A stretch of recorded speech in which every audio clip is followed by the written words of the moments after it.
Hello friends, आज का अपना आरएएस मेंस से टॉपिक है आर्थिक गतिविधियों में सरकार की भूमिका। देखिए, सरकार आर्थिक गतिविधियों में कैसे भाग लेती है। बिना सरकार के भाग के तो ये गतिविधियां संभव ही नहीं है। कैसे? सरकार जो है वो मेनली 3 प्रकार से आर्थिक गतिविधियों में भाग लेती है। एक है आवंटनात्मक प्रणाली, एक है वितरणात्मक प्रणाली, एक है स्थायित्व प्रणाली।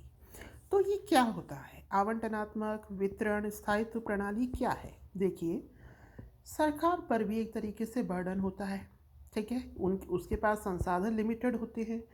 उसको अपने नागरिकों को हर प्रकार की सुविधाएं देनी होती हैं, चाहे वो सड़कें हों, चाहे आपका रेलवे हो, चाहे वो आपके फ्लाईओवर हों, चाहे वो आपकी योजनाएं हों अलग अलग, कोई गरीबी की, कोई बेरोज़गारी की, कोई किसी की। तो इस रूप में कार्य मांग और कार्य अधिक होती है, संसाधन कम होते हैं। तो सरकार के पास क्या होता है, निर्णय लेना ही मेन फैक्टर है कि वो किसको इम्पोर्टेंस दे, पहले कौन सा काम करे, संसाधनों का जो यूज़ है पहले किस काम के लिए करे, मतलब क्या बढ़ाना है।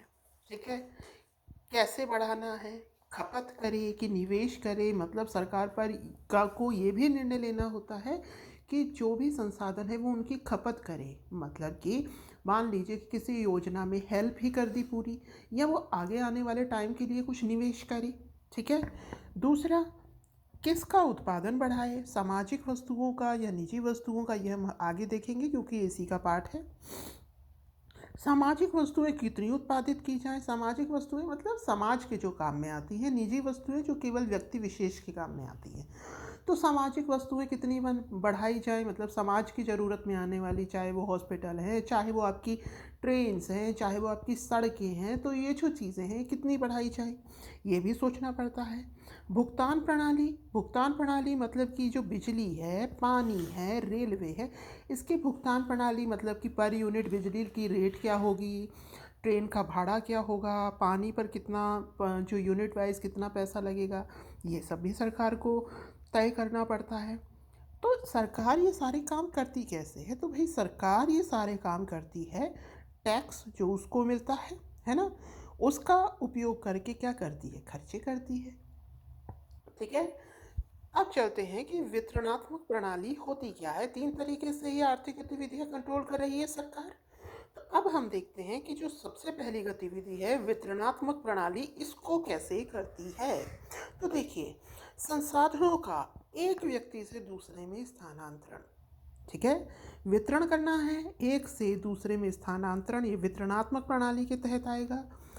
अब देखिए, अर्थव्यवस्था में आय व अब हमें संसाधन एक से दूसरे को देने हैं, तो वो कब होगा, जब एक के पास ज़्यादा दूसरे के पास कम हो। तो अर्थव्यवस्था में आय व संपत्ति में अंतर के 3 कारण हैं, हमें वितरण करना है।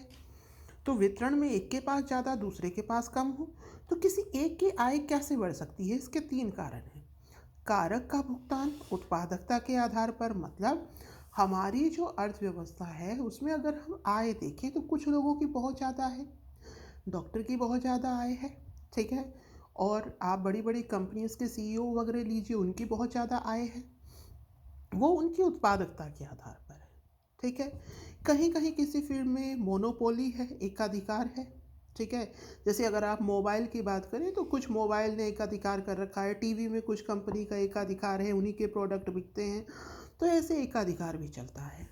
उसके अलावा विरासत में प्राप्त संपत्ति, विरासत में प्राप्त संपत्ति कैसे, जैसे मान लीजिए कोई रिच है, किसी का दादा रिच है, बहुत पैसे वाला था, तो उसकी जो संपत्ति है वो उसके बेटे को मिलेगी, उसके बेटे की उसकी अगली पीढ़ी को मिलेगी। तो विरासत में प्राप्त संपत्ति से भी जो इंसान है वो क्या हो जाता है, धनवान रहता है।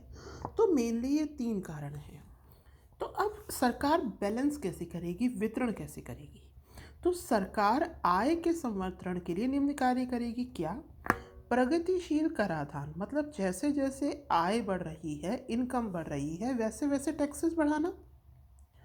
समाज के कमज़ोर तबके के लोगों को सब्सिडी प्रदान करना, जैसे कि सिलेंडर पर और अन्य चीज़ों पर, जो आपकी और जो योजनाएं हैं जैसे आवास योजना है उसमें भी सब्सिडी प्रदान की जाती है। तो सब्सिडी जो कमज़ोर तबके आर्थिक रूप से हैं उनको सब्सिडी प्रदान करना, ठीक है। तो आय पर कराधान प्रगतिशील लगाना, उसके अलावा सब्सिडी प्रदान करना, मूल आवश्यकता की वस्तुओं पर टैक्स ना लगाना, ये सरकार ने जीएसटी में कर रहा है। यही तो कर रखा है सरकार ने जीएसटी में। जो मूल आवश्यकता की चीज़ें हैं उस पर कोई टैक्स नहीं लगाया, उसके ऊपर फिर 5% ऐसे करके बढ़ाती गई है सरकार, ठीक है। तो मूल आवश्यकता की जो वस्तुएं हैं उन पर कोई टैक्स ना लगाना या कम लगाना। उच्च आय वर्ग के लोगों के लिए वैभव की वस्तुओं पर अधिक टैक्स लगाना, जैसे कि कार है, एसी है, विलास है। जितना ज़्यादा आप ऐसी चीज़ें खरीदेंगे उतना ही आपको टैक्स पे करना पड़ेगा। समाज के ज़रूरतमंद लोगों के लिए विभिन्न योजनाएं संचालित करना, तो उसमें भी सरकार मैनेज कर सकती है। अगला है, ये हमने देख ली, पहली देखी थी आवंटनात्मक प्रणाली, दूसरा हमने देखी है वितरणात्मक प्रणाली। आवंटनात्मक प्रणाली समझ में, इसमें आपको आवंटन करना है, जो संसाधन है उसका आपको क्या करना था, आवंटन करना था, कि कैसे आपको उत्पादन करना है, कितना करना है, किस हिसाब से करना है, कैसे आपको जो बिजली के बिल हैं, पानी का बिल है लगाना है। दूसरे में आपको वितरण करना है।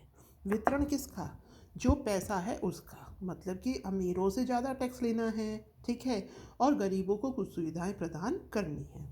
अब है स्थायित्व प्रणाली। तीसरी प्रणाली कौन सी है, स्थायित्व प्रणाली। स्थायित्व प्रणाली में क्या है कि हमें स्टेबिलिटी लानी है, स्थायित्व लाना है।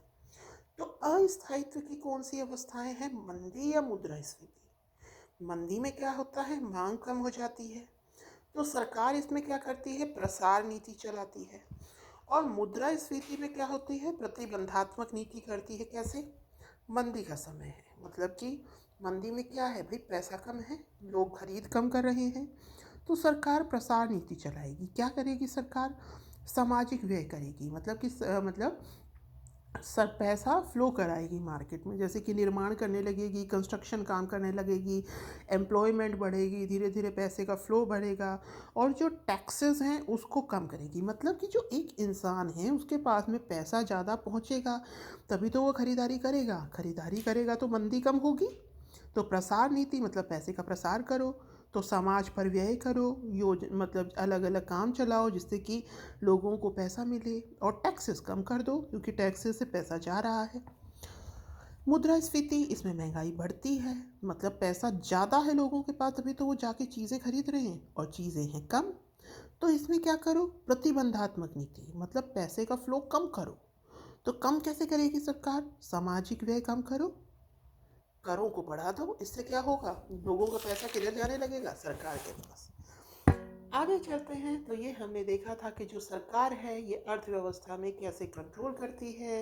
तो इसमें हमने 3 देखे थे, आवंटनात्मक प्रणाली कैसे आवंटन करेगी, कैसे किस चीज़ का प्रोडक्शन करना है, किसका नहीं करना, सामाजिक वस्तुएं कितनी उत्पादित करनी है, और जो भी वो टैक्सेस देती हैं, जो भी वो बिल बनाती हैं, उसकी रेट तैयार करना, मतलब कुल मिलाकर आवंटन किस तरीके से करना है, डिस्ट्रीब्यूशन कैसे करना है।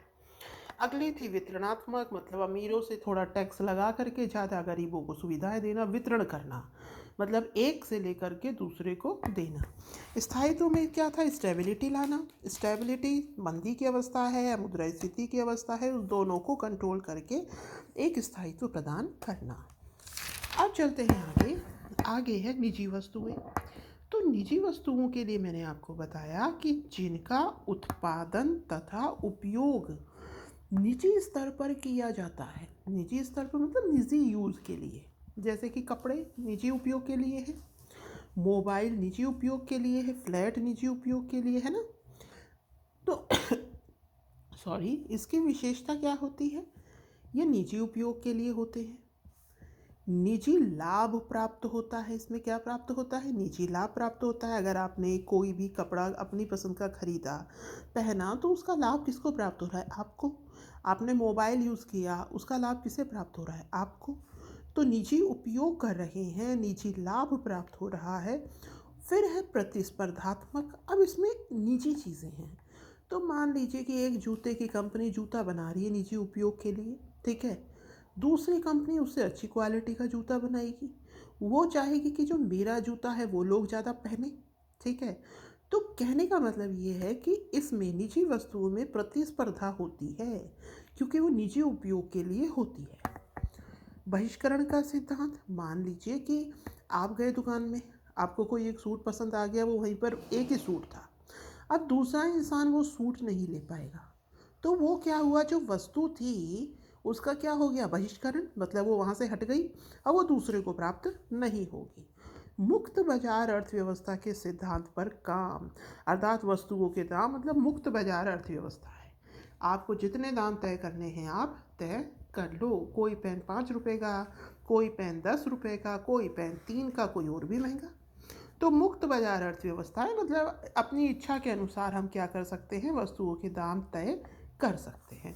तो निजी वस्तुएं निजी उपयोग के लिए, निजी लाभ के लिए, प्रतिस्पर्धात्मक, और जो उसके दाम है वो हम स्वेच्छा से तय कर सकते हैं।